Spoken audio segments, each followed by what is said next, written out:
Okay, let's find the future value for a $6,000 investment for 22 years at a compounded continuously rate of 4.6%. All right, so one big key is just picking out the right formula. Big keywords that I see here are compounded continuously. Continuously is pointing us towards this formula where we have the accumulated amount A of t equals the principal P times the number E raised to the rate times time.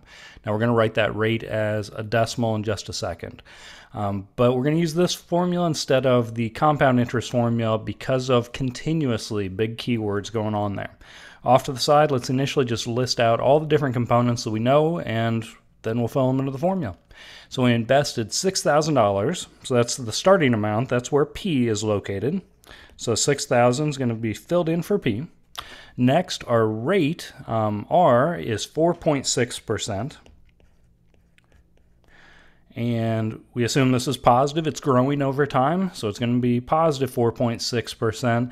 But we also need to be able to rewrite this as a decimal. So 2 decimal places over to the left is going to change this from a percent over to a decimal. So we actually want to fill in 0.046 into our formula as we create this. And we're looking at a time frame of 22 years. So 22 is going to go in for our time t.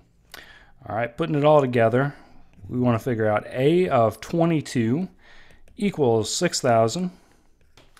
E raised to the 0.046 power, and then times our time multiplied by 20, using that star for multiplication.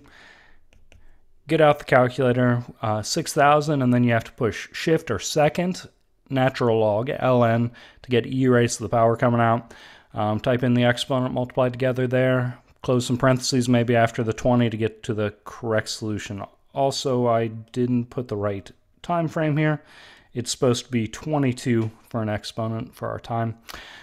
Get that into your calculator, and I think we get $16,506.586. And now, I've currently kept 3 decimal places because we want to look at that third decimal place, and because this is a banking problem, we typically round to the nearest whole cent.